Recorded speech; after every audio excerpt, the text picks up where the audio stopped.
That's the job. It's actually working. So, sweet. I'll go ahead with the show, guys. If you're out there watching, all right, we'll roll on up. Guys, apologies for that if you were waiting for me to go live a few minutes ago. I'm not too sure what actually happened. The stream just happened to fail. But it looks like it's working now. There's a few of you there on YouTube. There's a few of you on Facebook. Happy fucking days. So let's run with this again.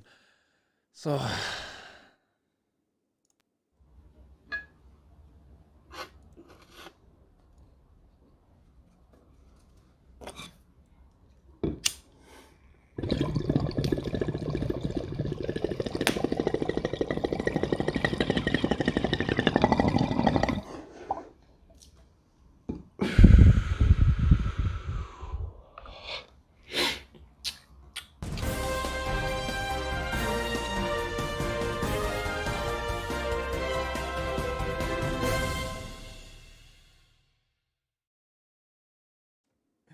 And alrighty, guys, welcome along to another episode of 420 News. Guys, very sorry there about the hiccup there earlier. I didn't realize that it happened until like I was 20 odd minutes in. I was just like, I had no viewers going on up in the top, and I was just like, I'm going to say nothing about it because it's just probably nobody was watching. But feck, no, actually, the stream was after just completely failing. Both on YouTube, Facebook, and Twitch. So it seems like there was maybe a problem here on my end. So look, it is what it is. I'm more than happy to run through this again a second time. I'll just take the first time as a practice. I never get practice at all for the 420 News. It's just one shot straight through, do a live show, and yeah, who knew I could do it? But yeah, we done it. So guys, just to remind you, if you want to support the show, if you want to support the fight for cannabis legalization in Ireland, you can hit that like, subscribe button to the channel, YouTube, Facebook, Twitch. Share it out there amongst your own friends and family and stuff. But if you want to support the show financially, if you want to support the fight for cannabis legalization financially in Ireland, you can support, you can sign up for the patreon.com/MartinsWorld, or you can also make a donation in the form of Bitcoin through the link above martinsworld.ie. There's a link there on the homepage where you can make a little donation. All of the money that will be gathered there, guys, won't be put into my own pocket. It'll be used to establish a cannabis activist hub here in Cork City, so we can bring together the cannabis community, so we can not only socialise but be better organised and well represented in the fight for cannabis legalisation in Ireland. Because that's the first bit of news I want to cover today on the 420 News. And it's Gino Kenny's event. Gino Kenny, who is TD with the People Before Profit. We've talked about him a number of times on the show. You're all probably well aware of him now. But he has an event coming up on the 1st of February, and that is at 8 p.m. on the 1st of February. And the event is titled The Case for Ending Cannabis Prohibition in Ireland. Excuse me. So there's a number of speakers after being announced for this event, and it's a good lineup of speakers, in fairness. So the speakers include Gino Kenny himself. Then you have Dr. Garrett McGovern, who I've talked about before. He's involved with the Medicinal Cannabis Council Ireland. He's an addiction specialist in Ireland. Then you have Dr. Orla Campbell, who's a PhD holder who studied is it prohibition in Ireland, I believe she studied. So she's got extensive knowledge there in the area of prohibition, looking at it from the context of Ireland. Then you've Luke Ming Flanagan, who is an MEP here, elected out of Ireland, representing us in Europe. We all probably might remember him from when he put it forward his own cannabis regulation bill back in 2013, which would have solved the whole mess for the patients here in Ireland if our politicians supported it at all. But at the time, look, it was just met with deaf ears and complete ignorance. So it'll be very interesting to see what he has to add to the conversation here, because well, he might tweet here and there about cannabis. He has been very silent in this field, over the like outside of supporting different campaigners. He has shown some support, but he hasn't been very vocal at all, using his platform as an MEP to fight and represent the cannabis community, which he was once a part of. I believe he has given up consuming cannabis now, I could be mistaken in that. Again, look, I look forward to this event next Monday. Hopefully he might talk about that a bit more. But he was, during his run for the government here, he did say that he was giving up smoking cannabis in Ireland, which meant basically when he was in Holland, maybe he still smoked it. I'm not too sure, but he did say he was giving it up in Ireland when he was running that time. So I don't know, did he ever announce that he was taking it back up? I don't know. I'd love to have him on the podcast, actually, to have a chat with him. I have reached out to him, but yeah, met with brick walls, sadly. But we'll see what happens. We won't stop trying anyway. Then the next guest then is Gerard Raymond Rowe, who I don't buy, is he spoke a number of times on a couple. I think he was on RT programs before, but he works in kind of services there that help kids from, I don't know, who are disadvantaged, I suppose, might find themselves in trouble with the law, find themselves just in kind of maybe just coming from a poorer backgrounds and things like that. I could be wrong now in the services he helps with there, but he's helping kids anyway from that kind of a background, kids who might find themselves in trouble with the law because of cannabis. So it'll be very interesting to hear what he has to add on the conversation. I did have Jared lined up to come on the podcast actually back in, it was in August actually, but because of different restrictions that were being put on us because of coronavirus, I never got him into the studio. And I really wanted to interview him in person actually, because he was just only over the road from me. But look, it never happened. I'm going to have him on maybe next week or the week after on Zoom or something like that anyway, because look, restrictions and all that stuff. But Natalie Regan then is the final speaker on the list here, and Natalie Regan, you might have seen the interview I did with Natalie last week. Only released it there Thursday. It's out there on YouTube now if you want to have a check of that. She's a Masters of Law student here in UCC in Cork, and she's studied the effect that the stigma applied to cannabis users can have on their lives.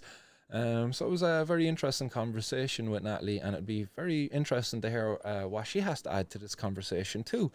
So an interesting lineup there. I really do look forward to this, guys. I hope to stream it to you live on Martin's World over on YouTube and Facebook next Monday night too.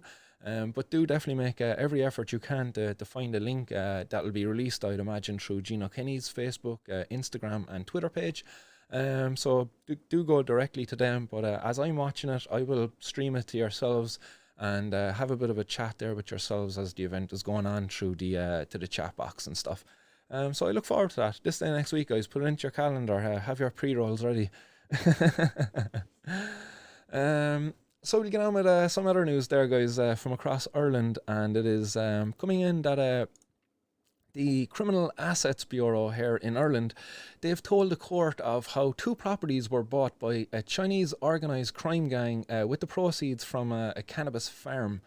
Very interesting. The Criminal Assets Bureau, who basically are, if you're not in the know, they're basically the guys who are after the criminals who make money from crime, basically selling cannabis is a crime in Ireland, so they target those guys and they seize their property, they seize the money, and all of that money then goes back into the to the main revenue stream. I believe it does anyway. I think that's what happens when cash is seized. At least it's what happens when the Gardaí seize it. Maybe the CAB get to do their own thing with it. I'm not too sure, but my understanding is when stuff is seized, it goes back into the main kind of revenue pot to be used for all sorts of things. The same for property sold then. I'd imagine the Gardaí get to keep that themselves, and any proceeds from the sale of that stuff they get to keep. I'm not too sure, but nonetheless anyway, guys, the CAB were up in court and they're on about the fact that a Chinese property or Chinese gang had bought properties from the proceeds of from a cannabis grow operation. So like the guys were making a lot of money there to be able to buy 2 houses in Ireland, and they were using them for, I don't know, growing cannabis, maybe. I'm not too sure where the houses that were bought, actually the houses where they caught the plants. It doesn't really clarify it in it. But there was raids at 2 properties where basically there was more than 300 cannabis plants valued at €250,000 in one property at Blanchardstown. And then in a second property, and that property was, where was that property? The other property was in Banshaw Road in Tipperary.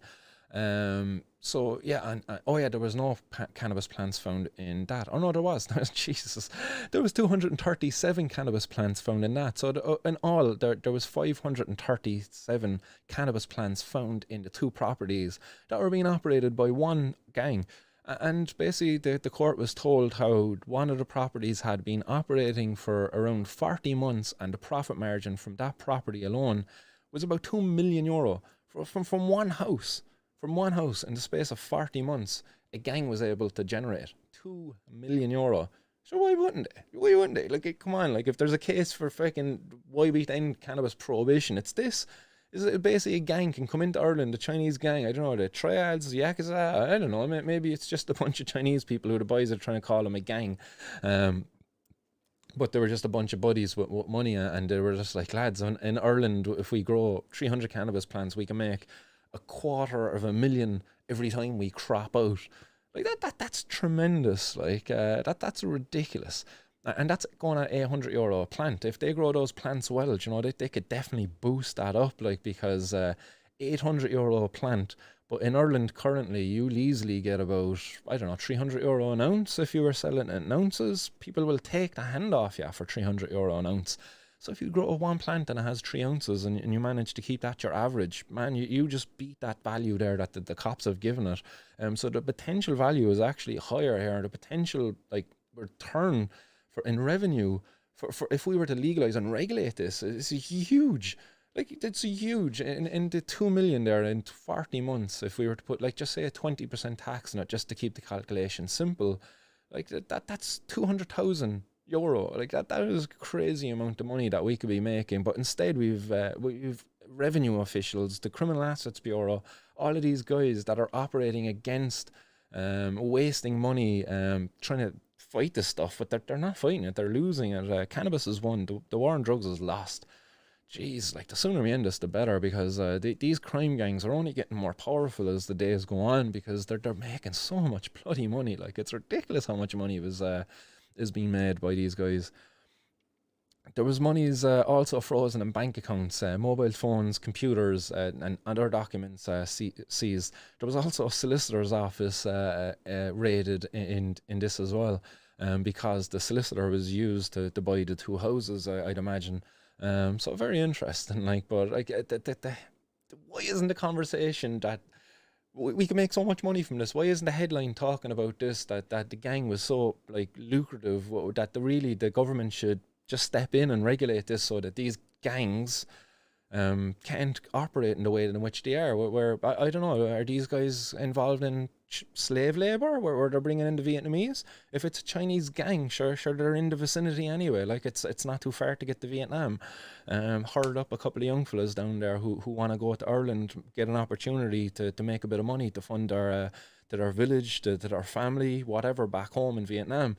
But meanwhile, they come to Ireland and passports taken, they're thrown into a house, water those plants, look, food will be delivered to you once a month, don't leave the house. Like, that's what's actually going on.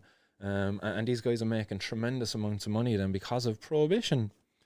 And here I am arguing against it. Like, I'm surprised there's not Chinese gangs outside my door coming to take my head off because I basically want to take away their bread and butter, which is 2 million every 40 months. That from one house. Scumbags out there, like, who want to keep prohibition in place. Other news, guys, driving around, and thanks for the comments coming in. It's good to see the comments coming in this time around, because it was an utter failure the first time, but as I say, I'm happy to do the show again. Other news there, Gardaí have made a 1.2 million drug seizure of, and it's all cannabis basically, worth, and there was and there was a gun there also included in this seizure. Jeez, I should have just read the headline rather than trying to wing things, but look, it's live, it shit happens. So the seizure was made in where was the seizure made actually? This was made there by Gardaí, who and it was done on Sunday, and it was in two counties, in County Louth and County Monaghan. So members of the force attached to the Garda National Drugs and Organised Crime Bureau conducted searches in both counties around 12 p.m. and were supported by members of the Garda Dog Unit, and during the searches, cannabis with an estimated street value of 1.2 million was seized, along with one firearm ammunition, and some €100,000 in cash. That's a lot of money, and that's a lot of cannabis, and that's a gun and bullets. Like, this shouldn't be there. Like, it's only there because it's criminal. Again, you take away prohibition, the guns and all of this crap goes away. And then there was 2 people arrested in this, and this was what kills me, is that the people were in their 20s. Now, one of them was late 20s. It was a man and he was 29, and it was a woman aged 26. So again, they're full of potential there where again, if it wasn't illegal, these guys could be going to college. I don't know, they could be graduated college by now, maybe entrepreneurs getting into cannabis entrepreneurship, and setting up their own cannabis businesses and paying taxes, employing people. No, instead, they're being targeted by the Gardaí, who are going to bring them to court and waste money, because these guys are probably going to get free legal aid maybe, and they're going to probably get locked up. It's 100,000 per year for prisoners. That's 200,000 for every year that we lock these 2 guys up for. What a waste of time, man. What a sin. But these 2 people anyway were arrested on suspicion of involvement with the drug trafficking and are being detained under Section 2 of the Criminal Trafficking Act of 1996. The operation was conducted as part of ongoing investigations targeting individuals suspected of being involved in organised crimes. And in a statement, Assistant Commissioner John O'Driscoll said, and this is interesting actually in his statement, because it's a thing I wanted to home in on in this article, and he says that organised crime groups continue to operate despite the existence of COVID-19 pandemic, because the boys were going to respect your regulations around COVID-19. Said this from the start, but anyhow, he goes on to say that however, the Garda Síochána is pursuing them with the rigour and determination. And they're so determined that they're going in raiding people's houses without face masks, and their only crime is having 1 or 2 bloody plants. That's their rigor and determination. The Gardaí are actually violating the bloody COVID pandemic in order to enforce their prohibition. But look, anyway, I'll get on with what he has to say, because there's a lot of contradictions in it. It is the determination which has given rise to the success today, whereby the Garda National Drugs and Organised Crime Bureau, assisted by the Garda Dogs Unit, have located and seized a sizable quantity of drugs, a firearm, ammunition and cash suspected to the proceeds of crime. And look, I commend them for taking the gun off the street. That's kind of good, I suppose, in one respect. But look, the fact that the gun and the cannabis are under the same roof, it's because of the prohibition that this guy enforces and that he doesn't talk out against. Because the next part of his statement is, he says, we continue to target those causing most harm in our community. But really, if he was to be targeting those causing most harm in our community, it wouldn't be the guys growing cannabis, because they're really causing no harm in our community. They're not causing any harm in our community growing cannabis. Really, if you want to target people causing harm in our community around cannabis, you target the policymakers. You go down and you knock on the door of the politicians, go up there to Helen McEntee. She's our Minister for Justice. Do you know what I mean? She's the one that the Gardaí should be going saying, hey, come here, look, sort this out. Like, there's just too many grow houses. We're not going to stop them all. There's Chinese gangs coming in.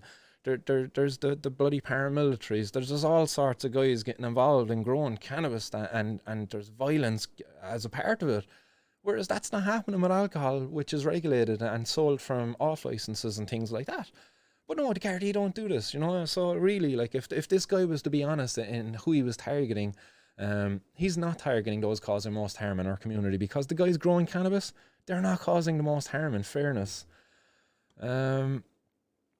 Dave Gorman says you can't get free legal aid for drug crimes. I don't think that's true, man, because Frank Buttermore, he always represents guys for cannabis possession and stuff like that, which is a drug crime. But maybe you're saying because it's a larger drug crime, maybe you're dead right. Maybe they can't get free legal aid. I don't know. But yeah, it's arguable, but I'm not too sure. So yeah, look, as I say here, like, it's a load of contradictions within the statement put out here by Assistant Commissioner John O'Driscoll. So I hope really soon this prohibition ends, and that we can really start picking up the pieces of our communities, and undoing the harms done by prohibition to our communities. Not drugs. Drugs don't really harm our communities. It's prohibition that harms our community.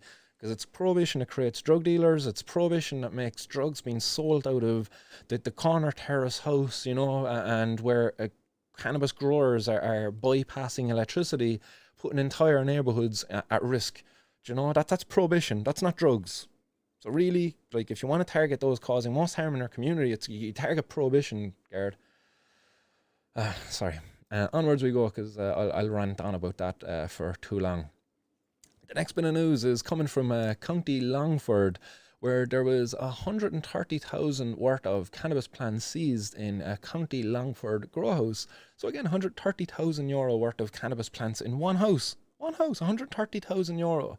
Like, how many farmers out there have acres worth of fields, and can they get 130,000 out of an acre?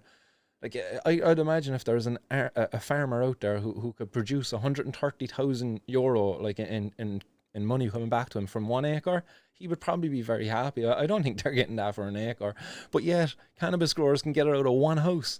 We seen there earlier how like there was $250,000 in one house. Do you know, like that this. It's the potential is huge because of only prohibition. Only prohibition. You regulate it, this goes away. Cannabis grow houses go away because, like, you can grow 2 or 3 plants in your own house, and that'll be for your own personal use. And the factories will be used for cannabis growing. You know, proper big warehouses set up to grow it, or proper greenhouses actually set up outdoors where they aren't using artificial lights in a regulated, controlled environment. But until prohibition is lifted, look, these are the headlines we're going to be met with. And in the ignorance of our Gardaí out there, I have a Twitter post up there from, I'm going to flick on over there just so you can see the Twitter post in relation to this headline, because it's it always backfires on them. So let's hope that this works there now for you. Is that coming up on your screen? It's not. Why is that not coming up now for you? 1 second, I'll get this up for you. There we go. Oh, there we go. You can see this now up on your screen. Let me just fucking adjust it now. Oh yeah, let me resize this. Jeez, lads, sorry. It's a live show. This stuff happens as you go through it. I'm going to actually zoom in there now a bit closer just so you can see that now. But what I'm focusing in on here on this page is the headline here, which are the tweet from the Garda info. It's Garda have seized 130,000 worth of suspected cannabis during a search in an operation in County Longford, and the discovery was made when the Roscommon Longford Divisional Drugs Unit conducted a search of a house in Augnacliff on Saturday afternoon, and a man in his mid-30s was arrested. And it's just the comments, like, you know, that they expect to be getting praised or something. But, like, there's the 3 comments that come up here for me anyway, and it's probably because these are people I follow. But it's Kenny Tynan is the first one. He said, looks like he had a great grow going. You should send this person to Horticultural College, not the court. No victim, no crime, and that's a hashtag he used. He says that you will look back in years and see how much of a waste of Garda time and resources the war on a medicine has taken, yet the medicine still wins. And I'm going to give that a like now, just live on air as we're interacting with it. And then Eugene Hogan adds in there to the conversation on the Twitter page. He says, again, not one single positive comment to this waste of time, money and resources. We the people will overcome. We always do. And I'm going to give that a like as well. And then Zombie Kong adds in, he says, laugh aloud, it's a plant. Kill 1 or 2 more, take its place, and you're dead right, man. This is something I say, like, you remove one, a cannabis factory and there's going to be 10 or 100 more even out there that they're not going to be able to remove. Zombie Kong adds in, he says, you do know though that we're all tucked up in the warm watching Tommy while it's getting baked and you're out in the cold. And it's true, like, that the guards are out there in the freezing cold fighting what is a losing war on drugs, while basically a lot of us are in the warmth of our home, tweeting away, doing our thing, kind of trying to undo this fucking ludicrous war on drugs. Like, and you look at this little operation that your man had, like, it's a nice little setup, in fairness. You see the plants here underneath HPS lights. You know, these ones are a bit better along. You know, I see the formation of some colas here on the plants, looking decent. And then this is the dried herb on top of the Garda evidence bag, which is all going to be destroyed, by the way.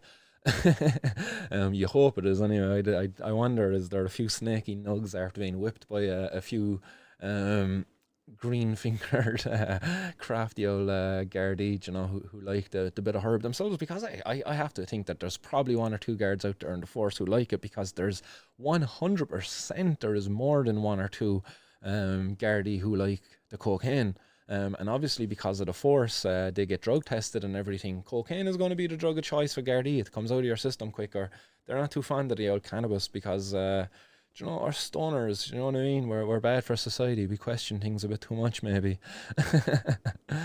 But look, nonetheless, nice one. It's good to see people interacting there with that and telling it as it is on the Twitter page and the Facebook page as well, because there's posts up there on the Facebook page too. I wonder, are you seeing that Facebook page now up on it? Yeah, you're seeing that coming up. And it's the same post again up there on the Facebook page. And over on their Facebook page again, like Louise Quinn adds into the conversation. She says that they should be put to good use and not destroyed. And 100%, like, because as I say, all this is going to be destroyed. And meanwhile, there's patients out there who are crying out for this stuff, like, and patients going to the black market to get it nonetheless. Some of this could have been destined to patients, you know. There's other comments coming in there. I thought they were leaving small quantities alone. And yeah, you know, that's good argument, you know, small quantities. That's not a huge grow. It's a big grow, but it's not huge by any stretch of the imagination. It's certainly outside of potential to be argued for personal. But like, man, this could be a grow for 5 or 6 patients. Who knows? 5 or 6 patients getting enough oil there for a couple of months for serious conditions. Who really knows? Other comments coming in there then, you get these ones then, well done the guards, and you don't know if that's a bit tongue-in-cheek, but then the next one, excellent work, should carry a minimum of 5 years lockup, and this is coming in from your man Jim Rohn, and people love to tear into this guy. He gets really ripped into it, like, so like, I'm not going to read through all of these at all. Yeah, you can head over there to the Guard Síochána's Facebook page if you want to see the rest of these, but again, look, the guards get a bit of a scalding every time these things come up. I'm surprised I haven't seen any like and share posts yet, because they're the most common ones that come up there, like, you know, oh, there it is, like and share. I'll give that one a bit of love. I hope I win this time, because yeah, I never won one of these either, but we always enter them nonetheless. But it is what it is. Look, the guards, they think they're doing a good thing. They're only doing their job, you know. I would love to have seen the reaction. Imagine if, like, being gay was still illegal, and up here on the Garda Facebook page we have 2 men caught in the act of kissing in public, arrested for being homosexuals. You know what I mean? Imagine if that was a Facebook page, and we had the likes of your man Rowan Rowe, or whatever his name was, coming up saying, well done guards, those gay homosexual people should be getting 5 years mandatory, lock them all up, bring them out to the island, throw away the key. Do you know what I mean? Like, this is the mentality. Like just because something is illegal doesn't mean it's wrong. Come on, get off your high horses, guys. Stop calling to lock up good people. You know what I mean? In fairness, like, because I use cannabis doesn't mean I should be put in prison. It doesn't. It's wrong on so many fucking levels. Like, it really pisses me off. But look, we'll get on with the news anyway, guys, because in Cork City here, there was a €2,300 worth of cannabis and a scoped rifle seized.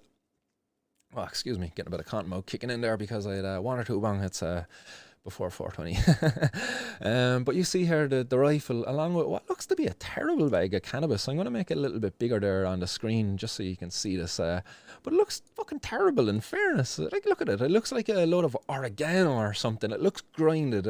Doesn't look like there's a single bud inside of there. So that looks pathetic.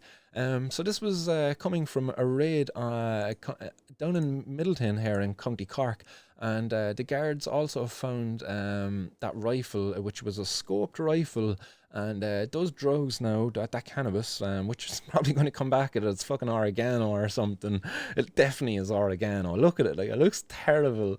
But I reckon it's going to be oregano. But the gun anyway, and the oregano are going for analysis up to the boys in Forensic Science Ireland. And a man in his 30s was arrested at the scene and detained at Middleton Garda Station under Section 4 of the 1984 Criminal Justice Act, but he was later released. So that was after a search of a house in Middleton on the warrant. Don't know, was there somebody ratting him out the back making up small bags of oregano?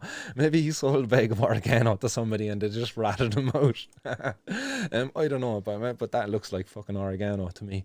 But in other news, guys, and this isn't in Cork, this is going over to Australia, where in Australia there was cannabis plants found behind a secret doorway hidden behind a bookshelf.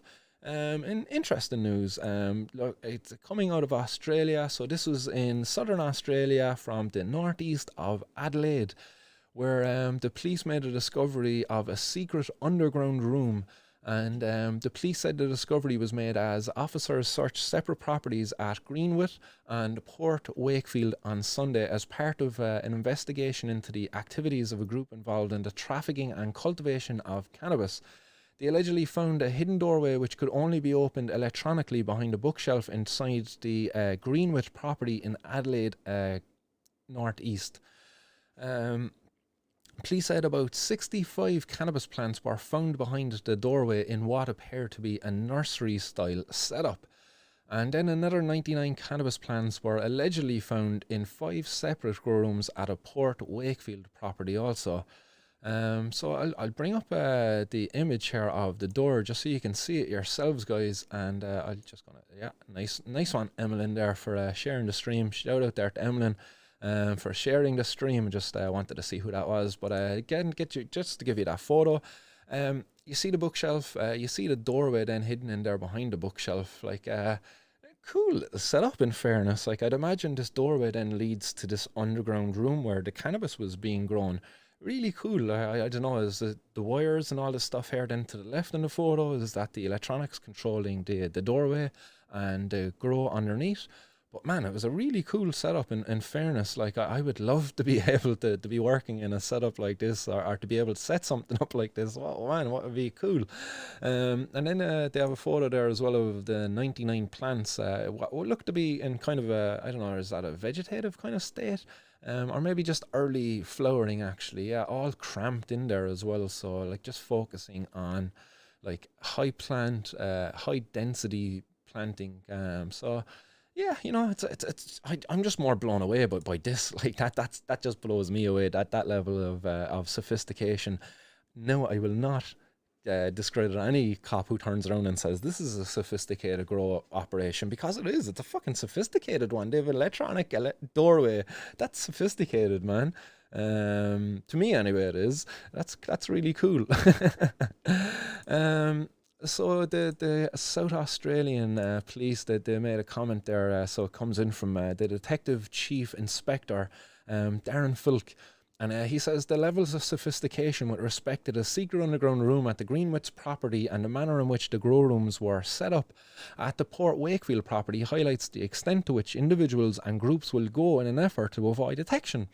But what he doesn't go on to say is that, like, as a police chief, you're powerless, that you're going to see this stuff happening day in, day out, because basically, you know, there's more grow rooms out there than there is police to go and raid them, effectively, you know what I mean? Like, even in Ireland here, if they were to raid a grow house every day, like, they would be doing it for the next 10 years before they would even get to the end of them.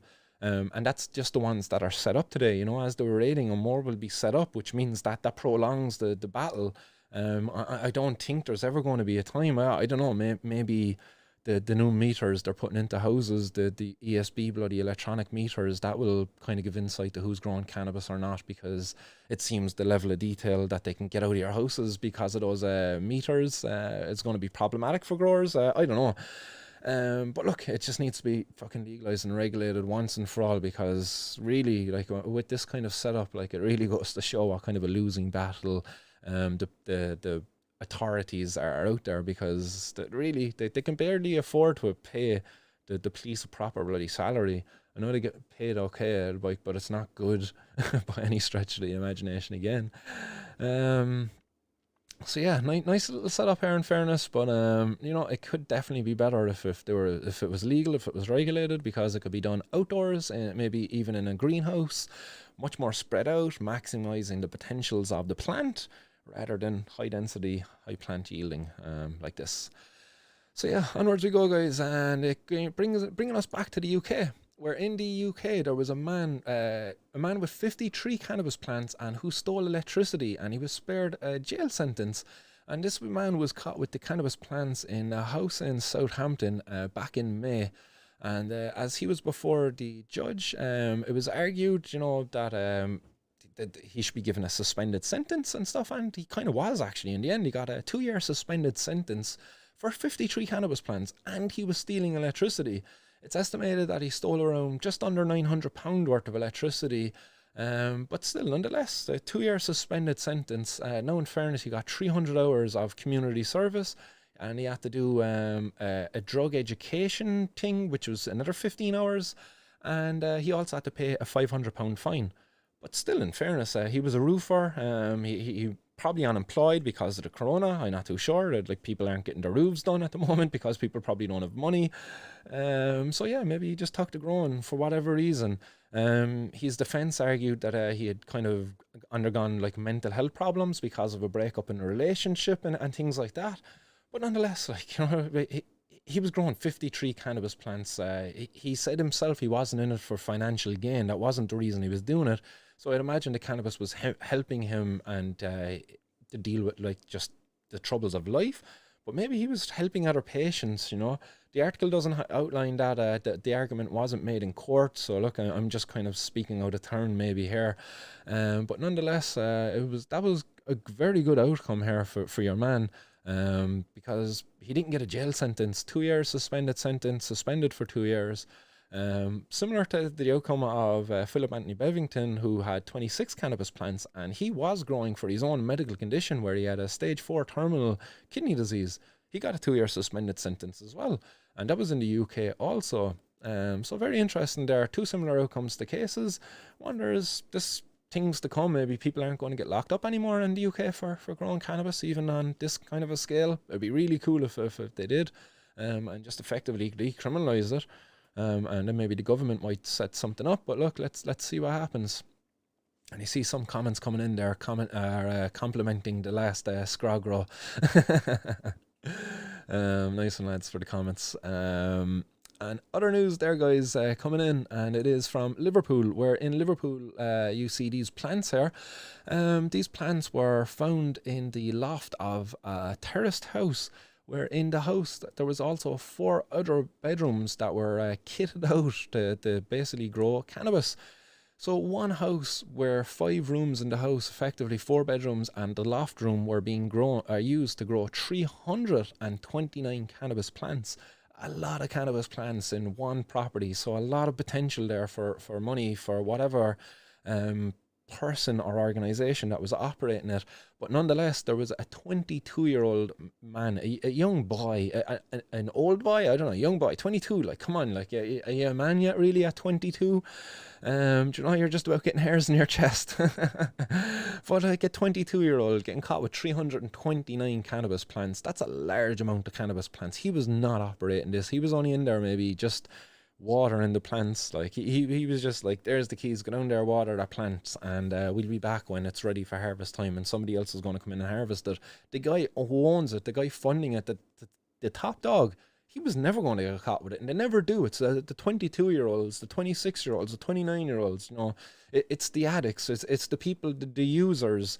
Those are the people who kind of fall in for this kind of stuff, because the guys at the top operating, the real top dogs, like, they're smart enough not to be in there watering the plants. They're smart enough not to be carrying the stuff around there. They're smart enough not to have any shit in their phone. It's a real difficult job for the police to target the top dogs. So they're always catching the low hanging fruit, which unfortunately ends up being the people who use the drugs, who sell the drugs to fund the use of their drugs.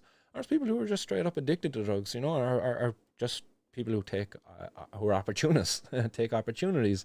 But yeah, this is coming out of Liverpool anyway, where the police again took to Facebook, and they put up a post about this, and again they get slated up there. I'm not going to go on over there and read out any of those comments. Head over to the Merseyside police if you want to see and take part in slating them for it. But officers attended an address on Lincoln Street after a warrant was successfully issued by the courts to conduct a search.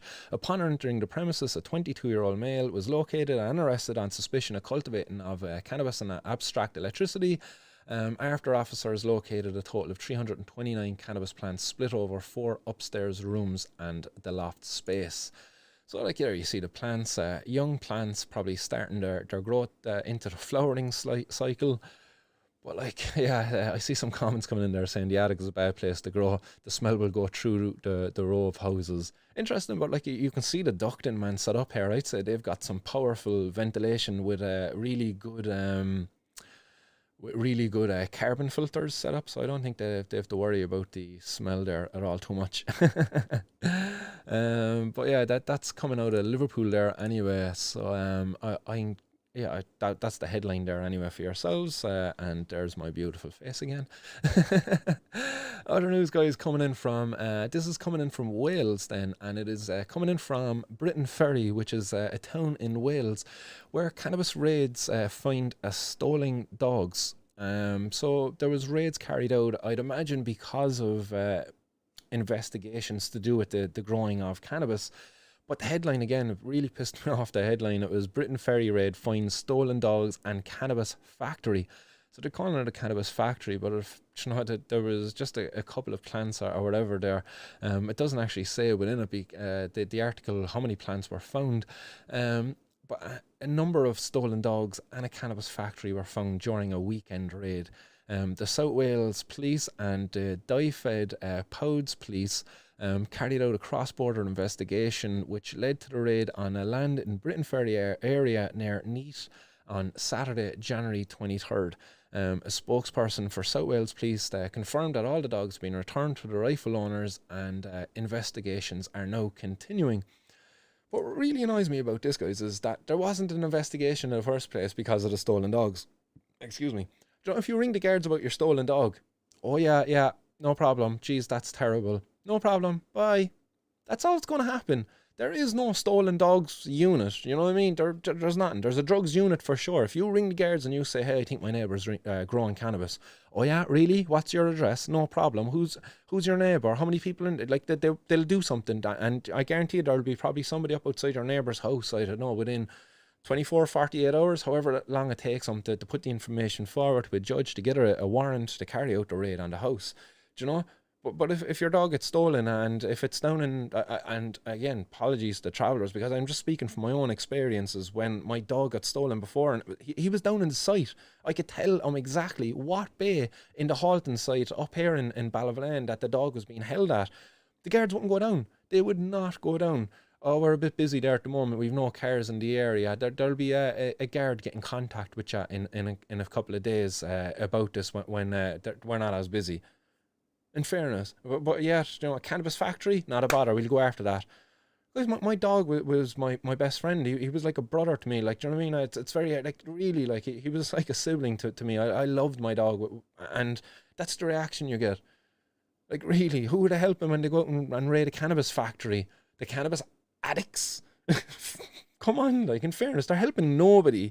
They really aren't. They're only helping push a stupid war on drugs. That's all. Pisses me off.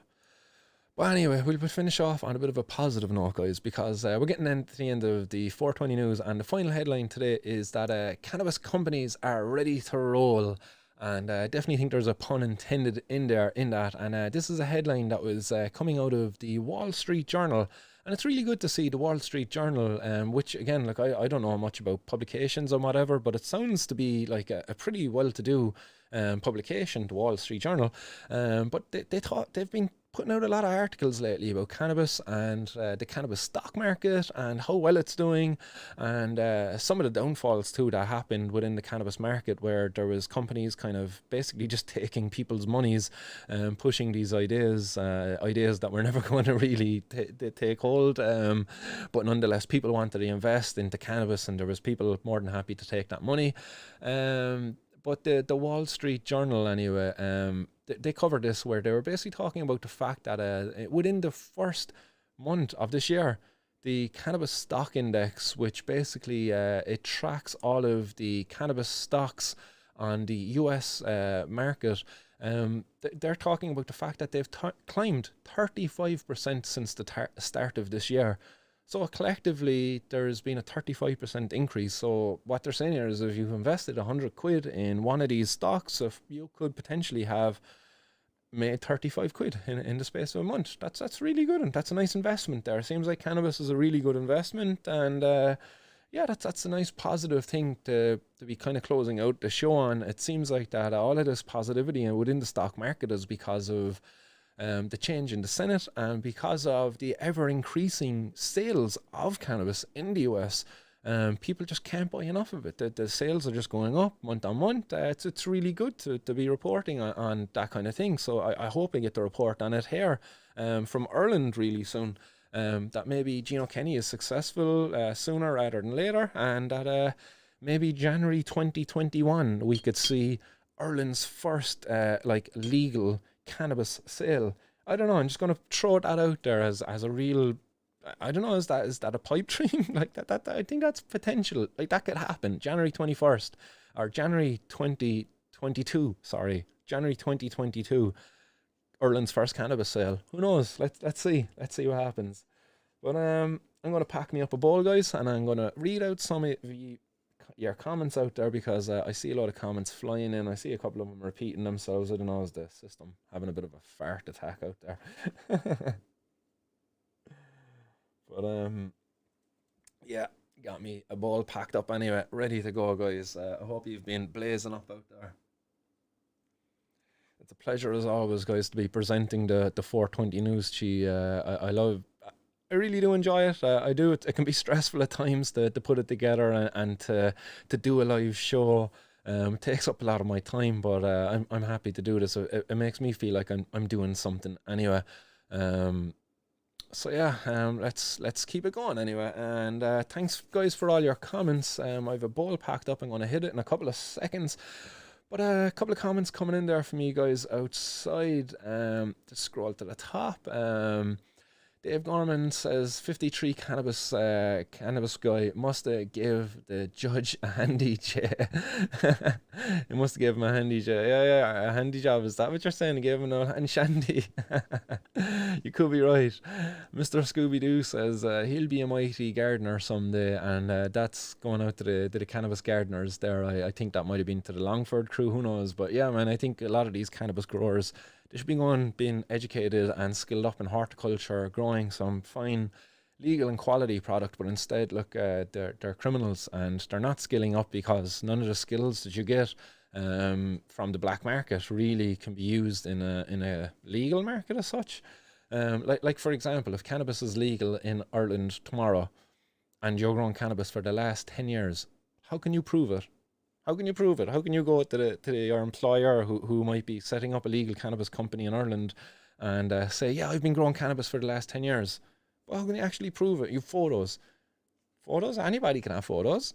How can you actually prove your experience on it? Like, really, you can't. It's very hard. It's a crazy the way we're going, the leg that we're going to be getting, the start that the industry will be getting off to. And yeah, it'll be very interesting to see it happen. Other comments coming in there. Emlyn O'Donnelly says it's not even a drug. It's the best medication for a lot of problems. Should be legalized as soon as possible. Ban alcohol for good. Yeah, I don't think there should be any drugs banned per se. I wouldn't agree with the banning of alcohol, but I think if cannabis is to remain banned, then I would like to see maybe alcohol and tobacco banned and see what happens then. Like, imagine if we banned alcohol and tobacco in the morning. Ridiculous. Like, we would have uproar. Society would there would be a revolution. Like, the government got away with locking us all down and all of this crack, but like they will never get away with banning alcohol and tobacco. So yeah, we will never ban it. I don't condone us banning it either. But yeah, we should definitely legalize it, or at least decriminalize it as soon as we can. Stroke of a pen is all it's going to take from our politicians, really. There's some lovely Filt down there. Nice one for tuning in, man, as always. The attic is a bad place to grow, he says. The smell will go right through the row of houses, and I think I touched off that there as well earlier. Yeah, carbon filter, it'll sort that right out. Other comments coming in. Yeah, seems like all the comments looped in there today. There's repeats coming in on the comments. I'm not sure what the crack is. But somebody says here, PewDiePie would strongly disagree. I can't remember what, or I don't know where you're replying that to, or whatever that's about, but I don't know. Yeah, PewDiePie, do you want to come on the show and disagree with me? Is PewDiePie even still doing a show? I don't know. I can remember my daughter was watching him once upon a time. Dave Gorman adds in that I've been invested in cannabis for years, but then I smoke it. Your investments have gone up in smoke, then they have, Dave. um, Mr. Always adds in, just guessing, but I think there might be something up with the comments. Yeah, I think there is too, man. Yeah, it definitely, I see that there happening as well. It is very confusing because they're all up here about 10 times. What the hell is going on? Hype asks, what are you smoking today? And on that note, I will smoke some. Guys, I'm smoking some Critical Kush supplied by a very good friend who takes the time to grow some very fine cannabis. So a shout out to that good friend out there. You know who you are, and you know I love you.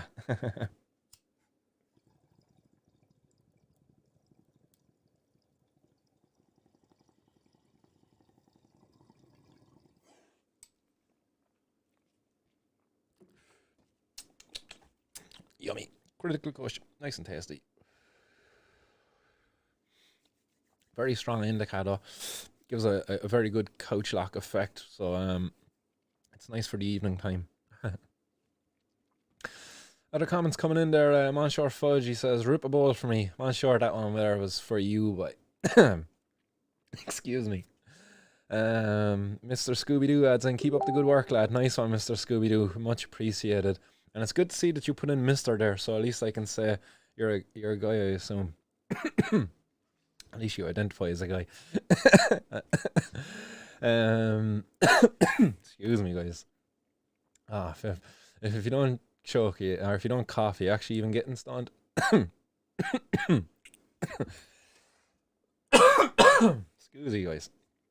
There's some lovely filth down there. He says, to me, this just proves that making cannabis illegal does nothing but put it in the hands of scumbags. 100%. 100%. Not always, but scumbags, nonetheless. Like, not always, but it is, like, scumbags do get it. And a lot of times they do very well in it. Because it's the scumbags who are willing to really take the risk.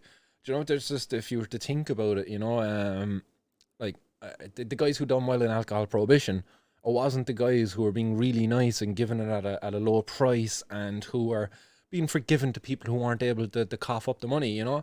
It was the guys with the guns. It was the Machine Gun Kellys, you know what I mean? Like the gun, I don't know, is Machine Gun Kelly actually a thing? I think that's a rapper actually, is it? But like the guys going around with the machine guns and stuff like that, like the Tommy gun became a thing there during the Prohibition era, like at least it was very much kind of symbolic of it, like, and the guys with the long coats, you know, during that Prohibition era, the mob, during the Al Capones and stuff like that. Those were the guys who started selling the alcohol and started to control the market. You legalize it, you regulate it, they go away. They just go away, they go to do something else, you know. I think if you legalize and regulate cannabis growing, who knows, they'll just go to stealing dogs. And at least then our Gardaí can actually set up a fucking stolen dogs unit or something and actually care about people's stolen dogs. Like they care about going raiding cannabis growers. But anyway, we'll go on with comments. More coughs. More comments coming in. Great stream, dude, coming in from Hawks 2020. Thanks there for that. Other comments coming in. Danny Butler, Stoner Dan. Shout out to Stoner Dan. Hope I get to meet you again at the smoke up this year, Stoner Dan. Hopefully there'll be lots of smoke ups this year. Come summertime. But Stoner Dan adds in, couldn't find my grinder for a few days. Was in the pocket of a hoodie with a bit grinded up inside. Win. Some good news for you to report there. So yeah, breaking news there. Stoner Dan lost his grinder, but now he's found it and he's got weed. Yay! Happy days for Stoner Dan. Well done, mate. And as I say, Stoner Dan, when the wrestling gets back, man, I'm happy to get the cape out for a tag team match there if you all are still up for it. More people saying great stream, nice one, guys. All these repeating comments coming through. Great show, love it. Coming in there from Emmett Bergen, nice one there, Emmett, for that. Keith Halloran coming in saying he loves it. Teresa O'Connell says, brilliant, Martin, love the 420 news, brightens up my day. Well, guys, I'm glad I can brighten up someone's day. Like, geez, that's incredible that I'm doing that. I'm thought I was just waffling on, and and just repeating myself every day. But like in fairness, thanks for telling me that I brighten up your day, guys. Thanks for like coming back and watching the show. It really does make it feel worthwhile doing all this. So thanks very much for all your comments. Like I really do appreciate it. Emily O'Donnell says THC all the way, and Dave Deasy says schoolboy cough. Alright, Dave, man. Sorry I never caught up with you over the weekend there either, Dave. Just busy with the family, lots of dog walking actually, and yeah, definitely it's on my to-do list to catch up with yourself and one or two others there around the city for a cup of tea and an old smoke. So guys, if you're around the city, if you ever want to catch up for a cup of tea and a smoke, do definitely send me a message. And if I'm free, I'm always happy to meet up with a fellow cannabis consumer. Just have a chat and shoot the breeze. You know. Mr. Scooby-Doo says, see the Irish Times article about supplying drug users with crack pipes. Interesting. No, I haven't seen that actually. I must look into that one there, but thanks for bringing it up. Dave O'Gorman says, laugh alone, found the ground there. Well done. Other people, then Davey says, no problem. Yeah, nice one, Dave. And yeah, John Pender says, I watch every episode with you. You're the man. Nice one, man. Appreciate it. And you're the man too. Back at ya. Takes one to know one. So guys, that's it. I don't know. What do I have? I've 56 minutes. Right. I've one more. Like I'll get another bowl in with you. I've a little bud here coming in the brown envelope. Some lovely little nugs actually.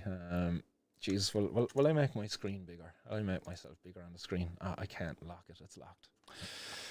Never mind. I'll grind one up anyway and I'll hit one more bowl with you before I go. I've an interview there this evening actually, guys, with John O'Regan. John O'Regan's been on before. He set up the Cannabis Activist Alliance Ireland. And that's a nice group that's growing by the day in numbers. So well done there to John, and shout out to John if he's out there watching. But I've an interview lined up there with sorry about all the noise. But I've an interview lined up with John there this evening, so I'll be releasing that interview to yourselves, guys, maybe later tomorrow if I get it edited soon enough. Then tomorrow I also have Philip Anthony Bevington lined up for another interview. So Philip Anthony Bevington, if you don't know, he was the 80-year-old who was caught with the 26 cannabis plants in the UK. He was recently given a 2-year suspended sentence, so he's going to come and have a chat with me tomorrow. So that'll be another episode for you to look forward to as well. So two interviews that are lined up there for this week, and a couple of more to announce as they're lined up. Sweet, we got a minute and a half there before we hit that 1 hour mark, so I'm going to hit this bang and I'll sign off.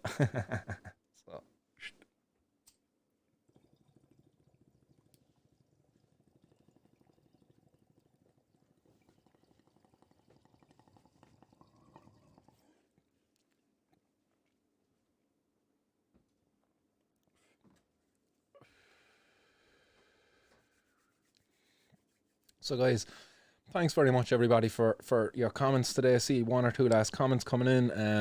Podger Donovan says, late to the show, but we'll watch the full stream after making a smoke. Happy days. And Scooby-Doo says, tasty nugs. Hawk says, smoke them if you got them. And other guys coming in there, sounds like a very interesting interview. Good shit, lads. And Hype says, thought that was plastic. Must just be caked. You're fair, knocking out the interviews and shows lately, man, coming in there from there's so lovely filth down there. So guys, that's it. Thanks very much for your comments. I flaked on through them. We got the show out in under an hour today, 59 minutes and 35 seconds at the moment. So just to remind you, if you want to support the show, sign up to the patreon.com/MartinsWorld, or also martinsworld.ie up in the top. Follow the link there to make donation in the form of bitcoins. Guys, much love.